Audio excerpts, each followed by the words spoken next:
तो बात कर रहे हैं हम थर्मोडायनेमिक्स की।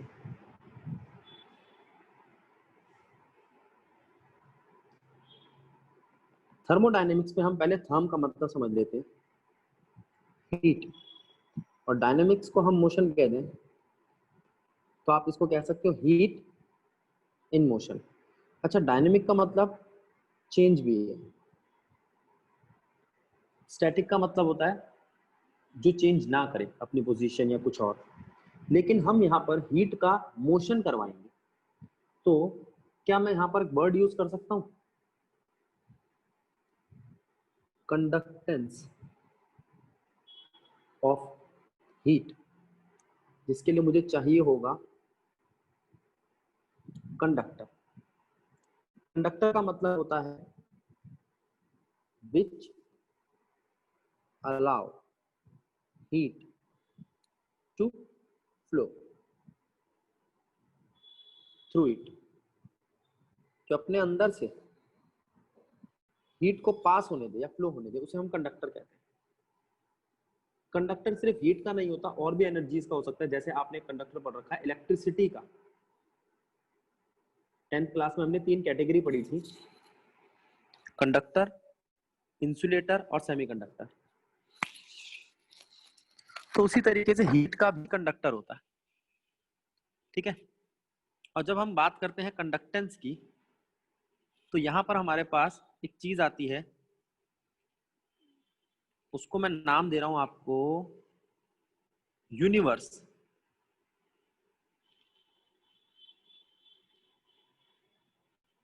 यूनिवर्स एक ऐसी जगह है जहां पर एनर्जी ट्रांसफर करेगी, और इस चैप्टर में हीट की बात कर रहे हैं तो सिर्फ हीट की फॉर्म में एनर्जी ट्रांसफर करेगी। एनर्जी कहां से कहां ट्रांसफर करेगी, ये है सिस्टम, और बाकी की जगह है सराउंडिंग। तो एनर्जी सिस्टम और सराउंडिंग में एक्सचेंज हो सकती है।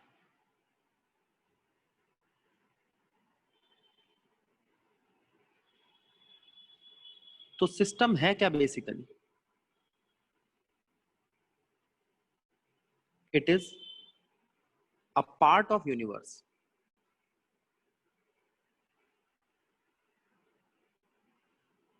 वेयर इन्वेस्टिगेशन टेक्स प्लेस, जहां कोई कार्रवाई हो रही हो। Surrounding, rest part of universe except system. System को छोड़ के जो बचा हुआ पार्ट है वो यूनिवर्स का, वो कहलाता है सराउंडिंग। एक पहले बात समझ लो कि जो यूनिवर्स का बचा हुआ पार्ट है, मैं उसके बारे में ज्यादा नहीं जान सकता। मैं सिस्टम के बारे में तो जान सकता हूं, क्योंकि यूनिवर्स का बचा हुआ पार्ट बहुत बड़ा है, ठीक है। तो सराउंडिंग के बारे में हम कम जानते हैं, हम सिस्टम के बारे में ज्यादा जानते हैं। अब बारी आती है कितने तरीके के सिस्टम होते हैं।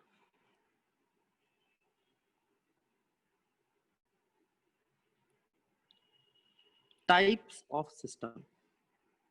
पहला, ओपन सिस्टम। ओपन सिस्टम का मतलब है जिसमें मैटर और हीट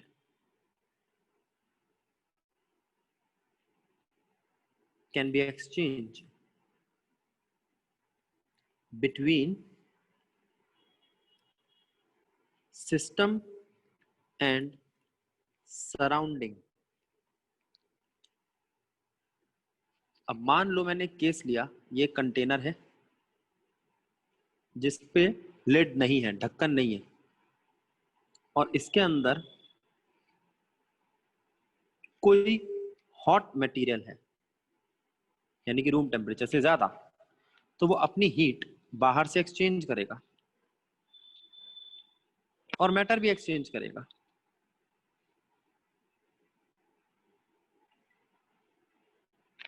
एक्सचेंज ऑफ मैटर। अब आप ये मत सोचो कोई बहुत ही अलग मटेरियल होना चाहिए। दूध है मान लो, एक कंटेनर में आपने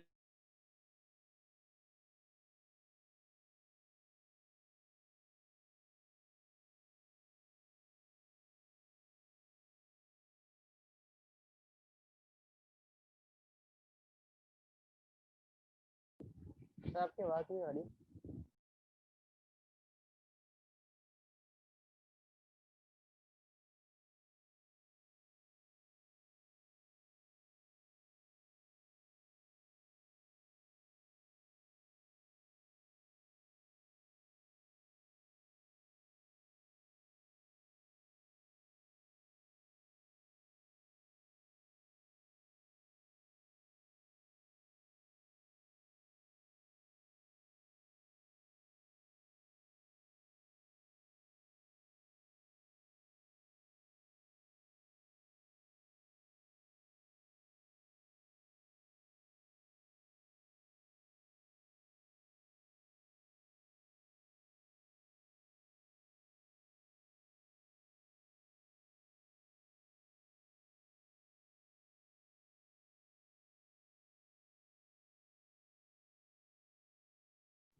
तो अगर मैं बात करता हूं क्लोज सिस्टम की, तो उसमें सिर्फ हीट एक्सचेंज हो सकती है, क्योंकि मैटर एक्सचेंज होने का तो ऑप्शन ही खत्म कर दिया हमने यहाँ पे एक ढक्कन लगा के। ठीक है, तो इसको कवर करने के बाद अब यहां से मैटर एक्सचेंज नहीं हो पाएगा।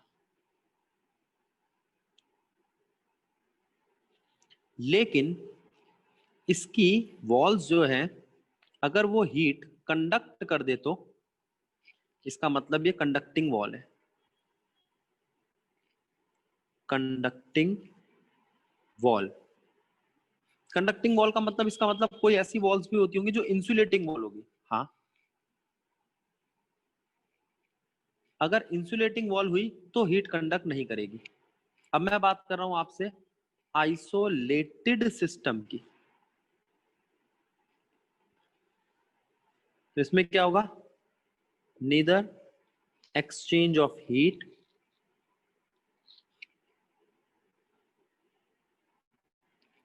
Nor matter.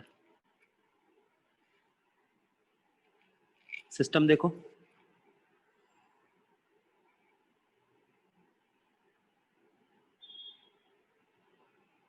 इसे कहते हैं हम आइसोलेटेड सिस्टम। और इसके ऊपर जो मैंने ढक्कन लगाया या लिड लगाई है वो भी आइसोलेटेड है। एग्जाम्पल, मिल्क रखा है लेकिन थर्मस में, ठीक है, या थर्मोफ्लास्क में। फिर से वही, एक हॉट कंटेनर, वो हॉट मैटर रखा है इसके अंदर, लेकिन ना ये ऊपर से निकल पा रहा, ना ये साइड से निकलने दे रहा, तो हीट का एक्सचेंज नहीं हो पा रहा, मैटर का एक्सचेंज नहीं हो पा रहा। ऐसा सिस्टम आइसोलेटेड सिस्टम कहलाता है। तो तीन तरीके के सिस्टम समझे हमने, ओपन सिस्टम, क्लोज सिस्टम और आइसोलेटेड सिस्टम करना। अब बात कर रहे हैं हम प्रोसेस की। पहले तो प्रोसेस होता क्या है? अब कोई भी चीज, जैसे मान लो यहाँ पर भी ये क्या हो रहा था, हमें हम अगर हम कोई काम करते हैं, कोई इन्वेस्टिगेशन करते हैं, कोई कार्रवाई करते हैं, तो उसे हम प्रोसेस कहते हैं। तो प्रोसेस कितने टाइप के होते हैं थर्मोडायनेमिक्स में जो यूज में आएंगे? टाइप्स ऑफ प्रोसेस वो है आपके, पहला आइसो थर्मल प्रोसेस। आइसोथर्मल का मतलब है at constant temperature.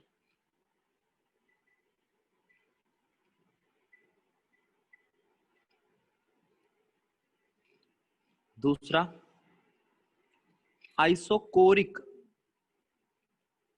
Process at constant volume. Choric का मतलब volume.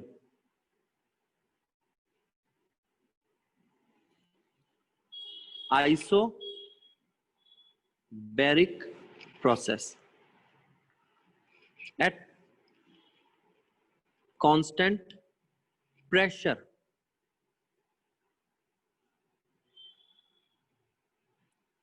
adiabatic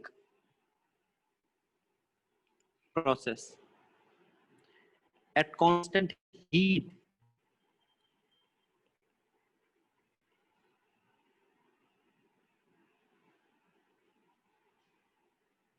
reversible process. Reversible process, it is a process in which products can reform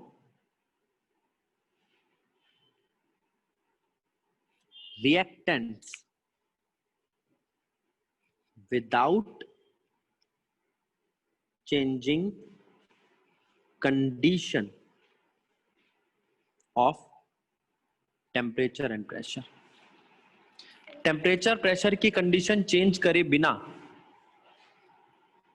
जो प्रोसेस अपने आप को रिवर्स कर सके, यानी कि रिएक्टेंट्स दोबारा प्रोडक्ट दोबारा रिएक्टेंट्स में कन्वर्ट हो सके। हम जानते हैं रिएक्टेंट प्रोडक्ट बनाता है, इसे हम कहते हैं फॉरवर्ड रिएक्शन। अगर प्रोडक्ट दोबारा रिएक्टेंट बना सके, इसे कहते हैं बैकवर्ड रिएक्शन। अगर रिएक्टेंट से प्रोडक्ट और प्रोडक्ट से रिएक्टेंट बार बार बनते रहे तो इसे कहते हैं रिवर्सिबल प्रोसेस। हाँ, कोई चेंज नहीं आना चाहिए टेम्परेचर और प्रेशर में। इसका उल्टा इररिवर्सिबल प्रोसेस। इररिवर्सिबल प्रोसेस वो प्रोसेस है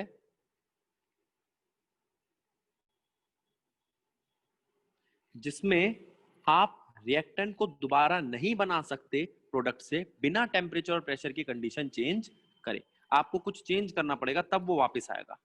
ठीक है, जैसे एक एग्जांपल ले लेते हैं, C+O2 गिव्स यू CO2। ठीक है, तो ये आपके टाइप्स ऑफ प्रोसेस है।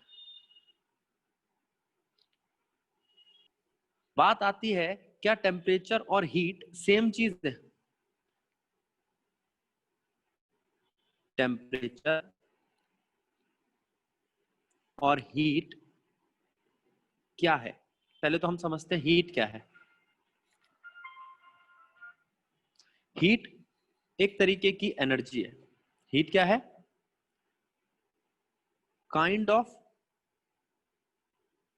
एनर्जी। ठीक है, अगर आपसे कोई पूछे कि किसी चीज में हीट आई, इसका मतलब उसको एनर्जी मिली, और किसी चीज से हीट गई, इसका मतलब उसकी एनर्जी कम हुई, तो हीट एक काइंड ऑफ एनर्जी। ठीक है, टेम्परेचर क्या है? टेम्परेचर सेंसेशन है, सेंसेशन ऑफ हॉटनेस और कोल्डनेस। हाँ, आप ये कह सकते हो इनके बीच में एक रिलेशन है हीट और टेम्परेचर में। अगर टेम्परेचर इंक्रीज हुआ तो हीट भी इंक्रीज होगी, या आप हीट किसी चीज की बढ़ाते हो तो उसका टेम्परेचर बढ़ जाएगा। टेम्परेचर और हीट के बीच में रिलेशन जरूर है, लेकिन टेम्परेचर हीट नहीं है। एक और डिफरेंस देखते हैं हम। आप जानते हो हीट की यूनिट क्या होती है? जूल या कैलोरी। कैलोरी बहुत यूज होती है। ठीक है, और आप जानते हो एक कैलोरी 4.2 जूल के इक्वल होती है। ये लेसन नंबर 2 में है फिजिक्स के। और टेम्परेचर की यूनिट क्या होती है? डिग्री सेल्सियस, फ़ारेनहाइट या केल्विन। तो इनकी ना तो यूनिट मैच कर रही है, ये डिपेंडेंट है एक दूसरे के। हाँ, रोजमर्रा की जिंदगी में हम हीट को टेम्परेचर से ही देख लेते हैं कि भाई बहुत हीट हो रही है, इसका मतलब टेम्परेचर इंक्रीज कर रहा है। लेकिन टेम्परेचर और हीट दो अलग चीजें हैं। तो एडियाबैटिक प्रोसेस का मतलब है कांस्टेंट हीट, जहां पर एनर्जी का या हीट का कोई एक्सचेंज ना हो रहा। ठीक है, जैसे आइसोथर्मल प्रोसेस जो अभी मैंने पीछे कराया आपको, आइसोथर्मल सिस्टम, वो एक कांस्टेंट हीट पे था। आइसोथर्मल नहीं, ये आइसोलेटेड सिस्टम। आइसोलेटेड सिस्टम जो था वो एक एडियाबैटिक सिस्टम था। आइसोथर्मल का मतलब क्या है? At constant temperature. Eight constant temperature और एट कांस्टेंट हीट दो अलग सिस्टम और अलग प्रोसेस हैं। ठीक है, तो हमने यहाँ पे हीट और टेम्परेचर की बात कर ली। अब हम बात करते हैं ऐसे सिस्टम की जो साइज पे या शेप पे डिपेंड करता है। ठीक है, प्रॉपर्टीज, एक है एक्सटेंसिव प्रॉपर्टी। एक्सटेंसिव प्रॉपर्टीज कौन सी प्रॉपर्टीज होती है?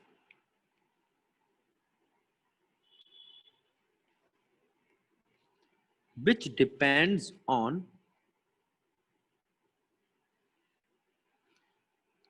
size of कंटेनर बोल सकते हो आप, सिस्टम बोल सकते हो आप। ठीक है, अगर मैं एनसीईआरटी की लैंग्वेज पढ़ूं तो जरा ध्यान दो। Extensive property is a property whose value depends on quantity और size of matter। ठीक है, साइज के साथ साथ क्वांटिटी भी लिख लो आप।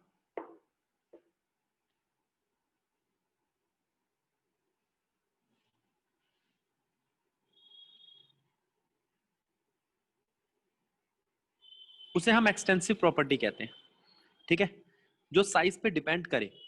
अब मैं आपसे एक चीज पूछता हूं, ये एक कंटेनर है,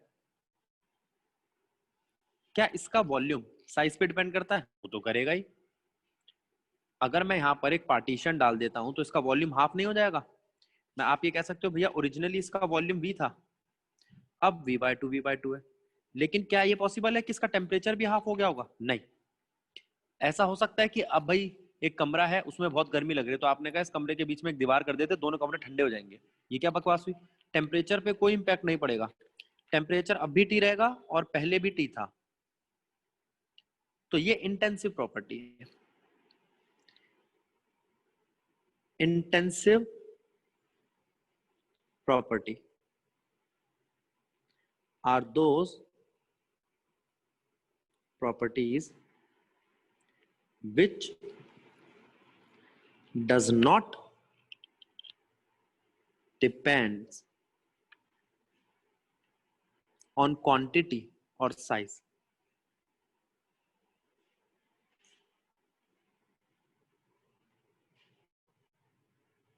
of matter। एग्जाम्पल, इसके एग्जाम्पल है, अभी बताया एक तो आपको टेम्परेचर, डेंसिटी। ठीक है, ऊपर एग्जाम्पल हो सकता है वॉल्यूम और मास। ठीक है, एक्सटेंसिव और इंटेंसिव प्रॉपर्टी समझ आई? Yes sir. ठीक है, तो सर एक्सटेंसिव और डेंसिटी में एक इंटेंसिव। डाउट है। अब बेटा जरा ध्यान दो, आप जानते हो डेंसिटी क्या होती है? Mass upon volume. तो दो इंटेंसिव प्रॉपर्टीज डिवाइड होंगी, दो इंटेंसिव प्रॉपर्टी अगर डिवाइड होगी तो आपको आंसर क्या देगी? एक एक्सटेंसिव प्रॉपर्टी। आप एक चीज को समझो, एक रूम में पानी भरा हुआ है तो उसकी डेंसिटी क्या होगी? वही 10⁻³ kg पर क्यूबिक मीटर, और एक ग्लास में पानी है तो उसकी भी 10⁻³ kg पर क्यूबिक मीटर।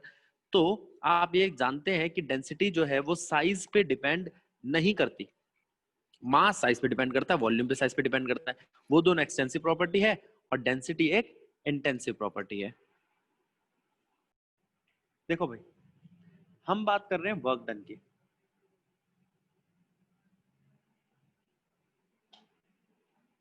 वर्क डन, हमने क्या किया, एक सिस्टम लो जिसके अंदर कंप्रेसिबल फ्लूइड हो। कंप्रेसिबल फ्लूइड होता है आपका गैस।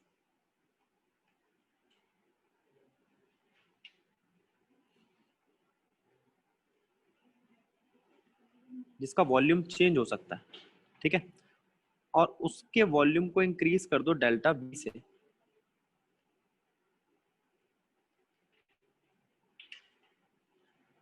भाई यहां तक था वॉल्यूम वी, थोड़ा सा वॉल्यूम इंक्रीज किया हमने वो है change in volume delta we. कोई दिक्कत? देखो, अगर आपने डेल्टा वी वॉल्यूम इंक्रीज किया तो एक चीज का ध्यान रखो, यहाँ पे ये पिस्टन मूव कर रहा है, ये पिस्टन है आपका, ये पिस्टन यहाँ पे मूव कर रहा है, नीचे से ऊपर की तरफ जा रहा है, और ये फ्रिक्शनलेस पिस्टन है।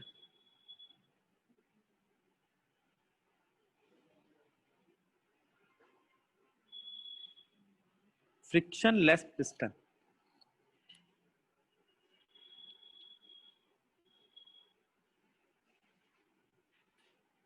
ठीक है, फ्रिक्शनलेस पिस्टन मूव करता है और वॉल्यूम इंक्रीज करता है, ठीक है।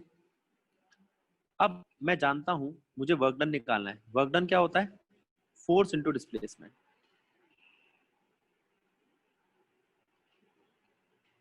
तो चेंज इन वर्क डन क्या हो जाएगा? Force into change in displacement.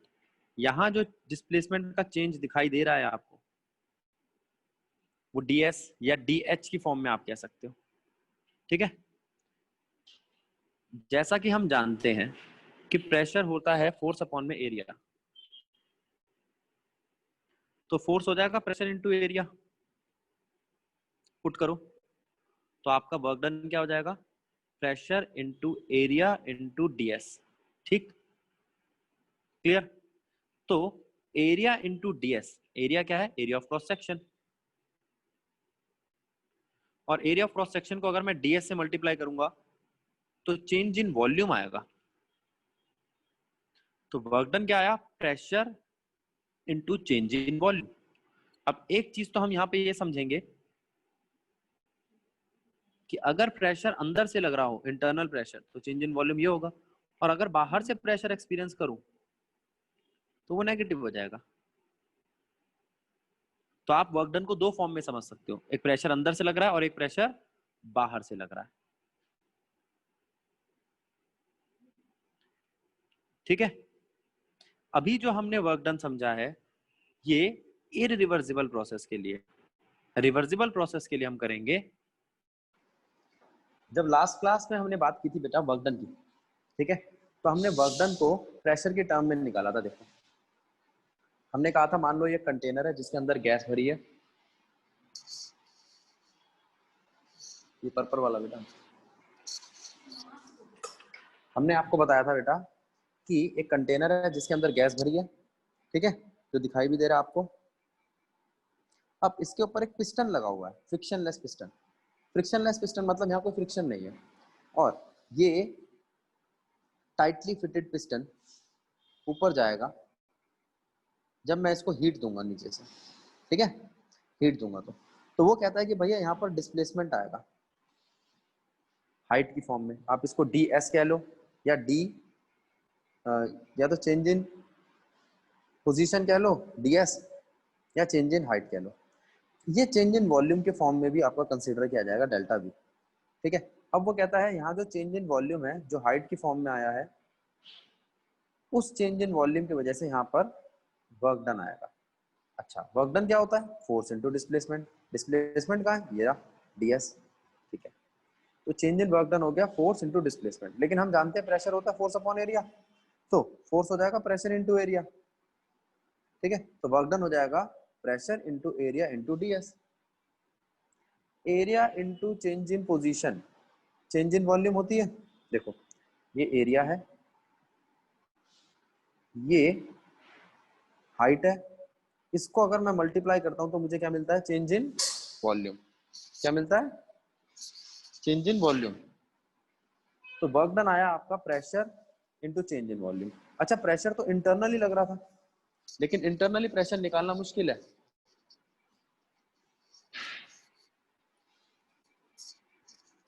Internally pressure निकालना मुश्किल है।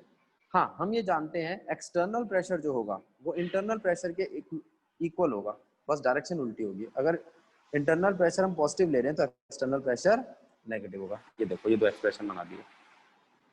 तो जो चेंज इन वर्क डन हुआ वो हुआ इंटरनल प्रेशर मल्टीप्लाई में चेंज इन वॉल्यूम, और यहाँ पर negative of external pressure multiply में चेंज इन वॉल्यूम। ये हमने लास्ट क्लास में बात की थी।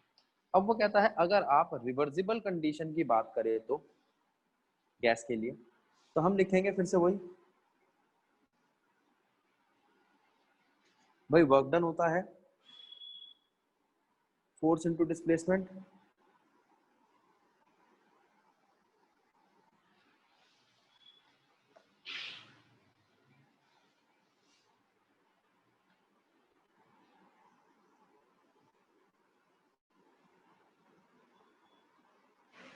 ठीक है, pressure into area into displacement, pressure into dB. Reversible process के लिए मैंने कंडीशन ले ली पीवी इक्वल्स टू एनआरटी। ये मैंने आपको आइडियल गैस इक्वेशन में पढ़ाया था। तो यहां से प्रेशर आपको दिखाई देता है N R T by V, ठीक है। अब इस प्रेशर को हम इस इक्वेशन में पुट कर देंगे।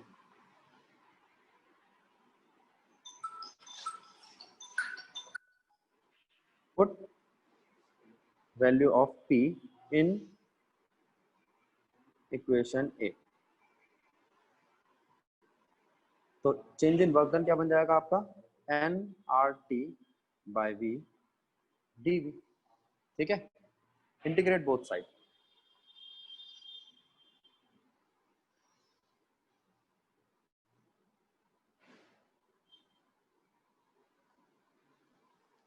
अब जरा ध्यान दो, यहाँ पे है वर्क डन और यहाँ पे है N R T by V D V का इंटीग्रेशन, ठीक है। तो वर्क डन आया आपका एन आर टी 1/v का integration with respect to v, ठीक है। ये है आपका लिमिट इसकी इनिशियल से लेके फाइनल वॉल्यूम का। तो वर्क डन क्या बन गया, एन आर टी 1/v का इंटीग्रेशन होता है log v, ln का मतलब है नेचुरल लॉग। ये मैंने आपको लॉग वाली वीडियो में बताया था, जो नेचुरल लॉग होता है उसको अगर हम कन्वर्ट करना चाहे लॉग बेस टू 10 में, तो हमें कांस्टेंट से मल्टीप्लाई करना पड़ता है 2.303, ठीक है। तो ln बन गया ln v equals to 2.303 log base two 10। तो वर्क डन आया आपका N R T 2.303 log v। Limit क्या है, v इनिशियल से v फाइनल। तो एक बार मैं log v की जगह v फाइनल रखूंगा और एक बार log v की जगह log v इनिशियल रखूंगा।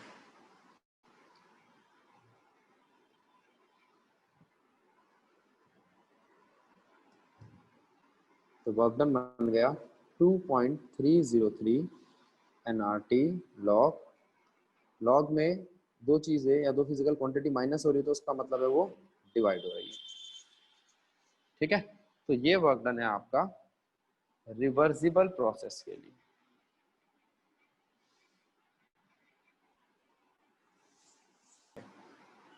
अगर मैं आपसे कहूं कि 1/log x का डिफरेंशिएशन करो, log x का डिफरेंशिएशन करो x के रिस्पेक्ट में, तो उसका आंसर आएगा 1/x, ठीक है। और अगर 1/x का इंटीग्रेशन करोगे, पता है ना आपको इंटीग्रेशन डिफरेंशिएशन का इनवर्स होता है, तो 1/x का इंटीग्रेशन करोगे तो क्या आएगा log x, ठीक है। और जब मैंने log बताया था तब आपको बताया था log जो होता है ना उसकी नेचुरल वैल्यू का बेस e होता है, इसको आप ये भी लिख सकते हो log बेस टू e। लेकिन जो हम कैलकुलेशन करते हैं, जो यहाँ हमारी एनसीईआरटी के पीछे टेबल दे रखी है उसमें log बेस टू 10 की बात की है। तो अगर आप log बेस टू e को कन्वर्ट करना चाहते हो log बेस टू 10 में, तो किसी कांस्टेंट से मल्टीप्लाई करते हैं, ठीक है। कार्तिक ये वाला फॉर्मूला बेटा याद करना पड़ेगा कि इंटीग्रेशन 1/x का या ये 1/ किसी फिजिकल क्वांटिटी का विद रिस्पेक्ट टू उसी फिजिकल क्वांटिटी के log x होता है, ठीक है। Yes sir. चलो अब मैं आपसे बात कर रहा हूँ हीट और वर्क के रिलेशन के बारे में। तो तुम्हें ये पता होना चाहिए कि वर्क हीट जनरेट करता है या हीट वर्क जनरेट करती है। तो आप ये कह सकते हो heat is equals to minus work done, या work done is equals to minus heat. लेकिन ये प्लस माइनस का मतलब क्या है, ये साइन कन्वेंशन क्या है, हीट और वर्क की। तो जरा ध्यान दो, पहला वर्क डन बाय सिस्टम,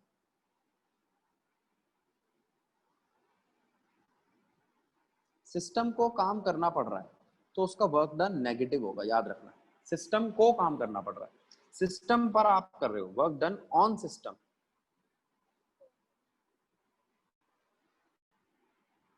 ठीक है, हीट गेन बाय सिस्टम, अगर मैं सिस्टम को हीट दे रहा हूं तो उसको फायदा हुआ है, तो वो positive. Heat released by system, negative. अब एक चीज देखो, अगर अगर वर्क डन बाय सिस्टम है, सिस्टम ने काम किया है तो उसने हीट गेन की होगी, और सिस्टम पर काम हुआ है तो उसकी हीट रिलीज हुई होगी। तो ये रिलेशन आ गया कि work done on the system तो हीट रिलीज होगी, वर्क डन बाय सिस्टम तो हीट गेन होगी। ठीक है,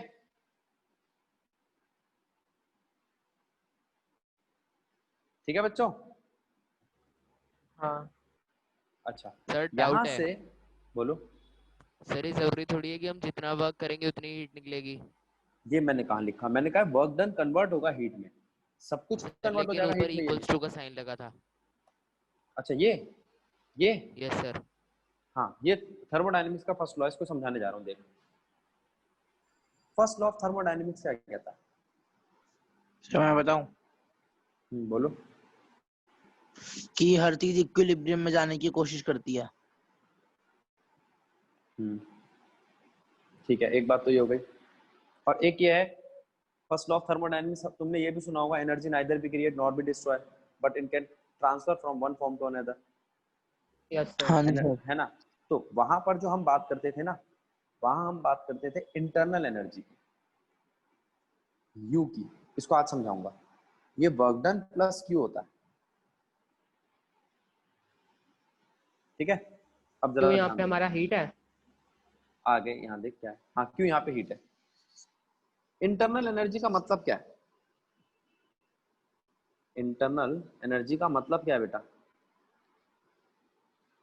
जो हीट ऑब्जेक्ट के अंदर है या किसी सिस्टम के अंदर है। इस चैप्टर में तो हमने सिस्टम पढ़ा है ना। Sum of all energies of a system.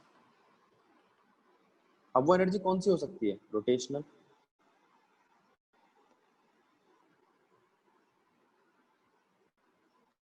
Kinetic, potential, etcetera. अब मान लो इलास्टिक एनर्जी हो सकती है। मान लो कोई आपके पास सिस्टम है, उस सिस्टम में कोई चीज रोटेट कर रही है तो उसके पास रोटेशनल एनर्जी है, उसके पास वेलोसिटी है तो काइनेटिक एनर्जी है, उसके पास कोई पोजीशन है तो पोटेंशियल एनर्जी है। इन सब एनर्जीज को सम करके उस सिस्टम की एक एनर्जी बना दी। वो कौन सी एनर्जी है? Internal energy. इंटरनल एनर्जी होती है आपका Q प्लस वर्क डन। ठीक है, अब यस सर। एक चीज समझेंगे हम, स्टेट फंक्शन। स्टेट फंक्शन क्या होता है? स्टेट फंक्शन या state variable,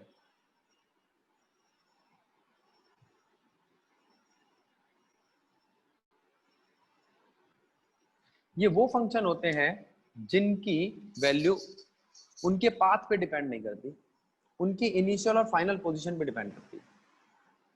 state functions are those functions whose value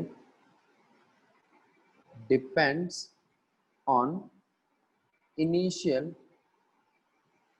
and final position,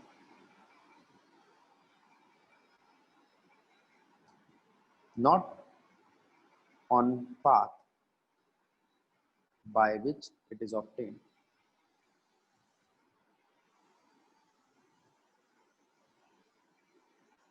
तो ये सिर्फ इनिशियल फाइनल पोजीशन पे डिपेंड करती है। कुछ एग्जांपल देखो स्टेट फंक्शन के।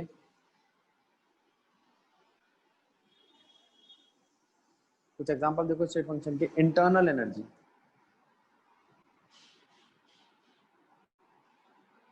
एंथैल्पी, ये सब इस चैप्टर में आने वाले हैं। Entropy, Gibbs free energy. अब आप कहोगे भैया ये सारी चीजें तो सुनी नहीं, इस चैप्टर में सुनेंगे ना। और दूसरा, ये एक नई चीज और आ गई कि इंटरनल एनर्जी स्टेट फंक्शन है। स्टेट फंक्शन का मतलब क्या है? जो सिर्फ इनिशियल और फाइनल पे डिपेंड करे। अब मैं आपको यहाँ पे लिख के दिखाता हूँ। इनिशियली किसी की इंटरनल एनर्जी U1 थी और फाइनली अब उसकी इंटरनल एनर्जी UF है। तो यहां से लेके यहां तक जाने में उसने कोई वर्क किया है W। जब मैंने उसको हीट दी Q।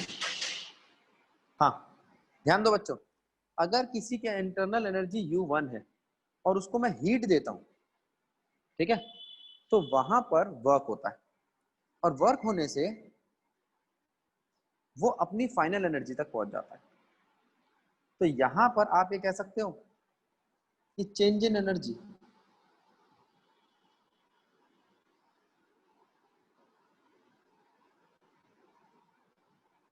बनी डेल्टा U, और जो चेंज इन इंटरनल एनर्जी है वो है U final minus U initial, और वो क्या है?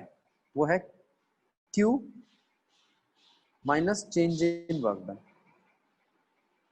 वर्क डन में जो चेंज आया।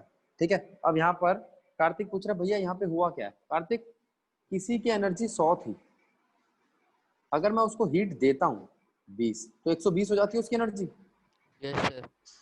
लेकिन कुछ एनर्जी उसने वर्क में कन्वर्ट कर ली अपनी, जैसे यहाँ 110 चली गई, 10 वर्क में कन्वर्ट हो गई।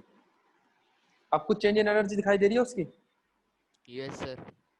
अच्छा, अगर ऐसा होता किसी की एनर्जी 100 होती और उसकी हीट रिलीज हो जाती, वो जो हीट रिलीज होती है तो 80 बन जाता। अब कोई देर से पूछे वो हीट रिलीज किस फॉर्म में हुई, तो तू कहता भैया वर्क की फॉर्म में। अब देखियो इन दोनों का सम करने के बाद क्या तुझे शुरुआती एनर्जी मिलती है? Yes sir.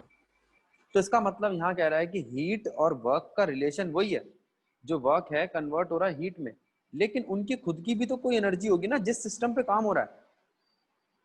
भाई एक सिस्टम है, जैसे पिस्टन एक सिस्टम था, इस पिस्टन के सिस्टम की भी तो कोई एनर्जी होगी। यस सर, जो हम उस पर प्रेशर लगा रहे ताकि वो कंप्रेस तो हो। भाई, तो वो जो उस सिस्टम की खुद की एनर्जी थी वो थी डेल्टा यू। वो जो डेल्टा यू था वो था क्यू प्लस वर्क डन। ठीक है, प्लस वर्क डन कर लो। अब तो डेल्टा यू क्या बना? Q plus work done. Work done क्या था? Pressure delta we. बोलो, अगर इंटरनल की यस बात करूँ सर। तो, यस सर। और एक्सटर्नल की बात करूँ तो माइनस पी। ठीक है, अब दोबारा समझते हैं इस बात को। ये एक सिस्टम है, इस सिस्टम की एनर्जी है यू इनिशियल, इसको हीट दी, इसने काम किया, और अब इस सिस्टम की एनर्जी है यू फाइनल। तो चेंज इन एनर्जी क्या है? You final minus U initial. ठीक है, हाँ। इज इक्वल्स टू जो हीट दी प्लस जो काम किया। ठीक है, यस सर। लेकिन साइन कन्वेंशन अभी नहीं लगाई है। अब हीट दी है तो क्या होगा? सिस्टम को मिली है तो क्यू क्या हो जाएगा? पॉजिटिव। और काम किया है तो डब्ल्यू क्या हो जाएगा? नेगेटिव। तो तू कहेगा भैया चेंज इन जो इंटरनल एनर्जी थी वो ले दे के तो जीरो हो जाएगी। भाई जितनी हीट देते उतना ही वापस आ जाता यस सर। है ना। और अगर ये बराबर ना हो तो ये जीरो नहीं होगी। और ये बराबर आइडियल कंडीशन में होता है, और आइडियल कंडीशन कोई नहीं होती। जैसा भी कार्तिक कह रहा था, जरूरी थोड़ी है सारी की सारी हीट वर्क में कन्वर्ट हो जाए। यही कह रहा था ना कार्तिक? Yes sir. हम भी यही कह रहे हैं, डेल्टा यू कभी जीरो नहीं होगा। डेल्टा यू जीरो होता है तो इसका मतलब क्या है? सारी एनर्जी कन्वर्ट हो गई वर्क में। डेल्टा यू जीरो है सिर्फ आपके थर्मोडायनेमिक्स के फर्स्ट लॉ के लिए। ठीक है, कि energy neither be create nor be destroy but it can transfer, वो बात ठीक है। लेकिन एनर्जी डिस्ट्रीब्यूट हो जाती है, उसमें वेस्ट जाती है, किसी और सिस्टम में चली जाती है, उसको हम सिस्टम के हिसाब से काउंट नहीं करते हैं। जब हम फिजिक्स में पढ़ेंगे, जब हमारा थर्मोडायनेमिक्स फिजिक्स का आएगा, तब हम इंजन की बात करेंगे। अगर मैं तेरे सर से मुझे एक कहूँ, बात पूछनी है। हाँ बोलो। सर ऐसे तो फिर किसी चीज की एनर्जी कभी जीरो हो ही नहीं सकती। डेल्टा यू हम निकालते हैं ना, तभी तो चेंज निकल कर आता है। अच्छा, अगर मैं आपसे स्टार्टिंग वाला फॉर्मूला पकड़ूं, ये वाला U equals to W plus Q, तो U हमेशा जीरो नहीं होगी? हाँ जी सर, हो सकती है। और होनी भी चाहिए हमेशा जीरो। क्यों? आप जितनी भी सिस्टम में एनर्जी लाते हो, शुरुआत में जीरो होती है और बाद में भी जीरो रहती है, तभी तो कोई चेंज नहीं आया। मतलब अगर आपने उसे 10 दिया तो वो 10 बार फेंक देगा, आपने 10 हीट दी, उसने 10 वर्क कर दिया। ठीक सर है, मैं इन ये पूछ टोटल रहा हूँ कि इंटरनल जो आप कह रहे हो एनर्जी, मतलब कोई सिस्टम में एनर्जी रहती है हमेशा, तो वो तो कभी जीरो हो नहीं सकती ना, इसका मतलब। हाँ, नहीं हो सकती। और अगर कोई जीरो कर दे तो? नहीं, ऐसा कुछ नहीं, बेकार की बात है। अब ध्यान दो एक बारी, मैं बताता हूँ सिस्टम। अभी तुम्हें समझ में नहीं आया, तुम इसलिए सोच रहे हो सिस्टम कोई चीज है। अब देखो, अभी हमने वर्क डन क्या बनाया, ये change in internal energy, Q plus change in work done, Q plus P delta V, है ना?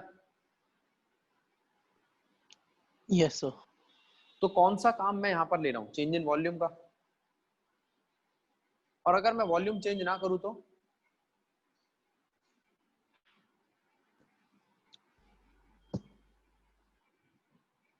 अगर वॉल्यूम चेंज ना करूँ तो कौन सा चेंज इन प्रोसेस एनर्जी बन इक्वल्स जाएगा टू ये? हीट। हाँ, नहीं, कौन सा प्रोसेस बन जाएगा ये?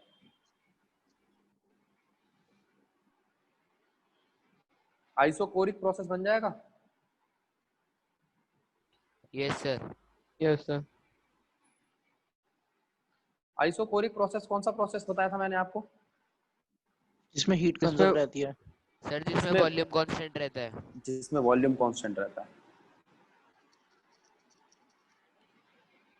चेंज इन वॉल्यूम जीरो है, इसका मतलब वॉल्यूम कांस्टेंट है, इसका मतलब आइसोकोरिक वो प्रोसेस है।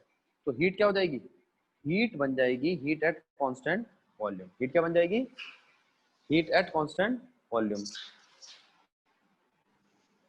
ठीक है? Yes sir. यस तो सर। जो डेल्टा यू है, जो डेल्टा यू है, राधे राधे, वो बन जाएगा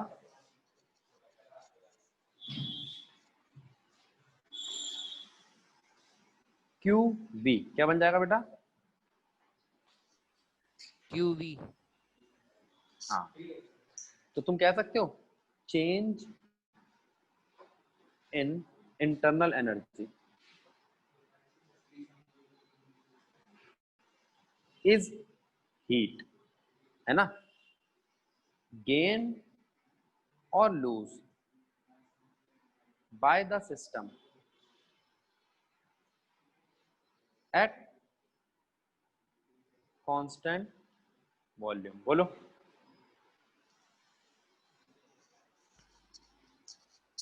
ठीक बात यस है? सर। Yes sir. अब मैं 1 मिनट का टाइम दे रहा हूँ, पिछला सारा एक बारी पढ़ लो एक से। अभी आपने बात की थी इंटरनल एनर्जी की, अभी आपने बात की थी इंटरनल एनर्जी की, अब हम बात कर रहे हैं एंथैल्पी की। आसान करने के लिए मैं आपको एक बात बता दूं, एंथैल्पी का मतलब है एक्सटर्नल एनर्जी। क्या है?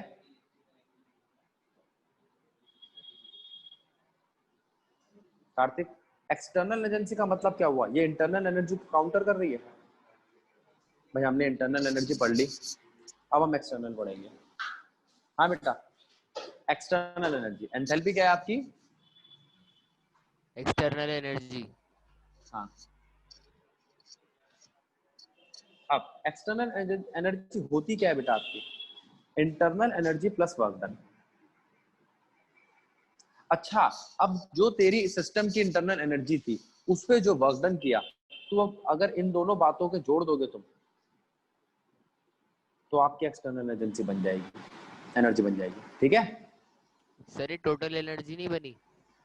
टोटल नहीं, अभी सिर्फ ये सोचो कि बाहर से लगने वाली एनर्जी जो है, वो इंटरनल एनर्जी और वर्क डन दोनों का सम है। इसका मतलब मान ले कोई एक सिस्टम है, उसकी इंटरनल एनर्जी है 10 और उस पर वर्क डन किया गया 12, तो बाहर से जो उसको कंपनसेट करेगी एनर्जी, वो कितनी होनी चाहिए? 22। समझा? Yes sir. हाँ, ये भी एक स्टेट फंक्शन है, तो इसका भी चेंज निकालूंगा। ये भी एक स्टेट फंक्शन है, तो एच इनिशियल को मैं लिख सकता हूँ U initial plus work done initial, और एच फाइनल को U final plus work done final. बोलो। Yes sir. तो H final minus H initial हो जाएगा U final minus U initial, और work done minus work done initial, तो delta H हो जाएगा delta U plus delta work done. बात ठीक है? Yes sir. तो डेल्टा एच हो जाएगा, डेल्टा यू की वैल्यू देखो क्या लिख रहा हूं मैं, Q plus P delta B, यही बताया था अभी, इंटरनल। Yes sir. और ये वर्क डन की वैल्यू क्या होगी, पी डेल्टा बी, लेकिन ये एक्सटर्नल।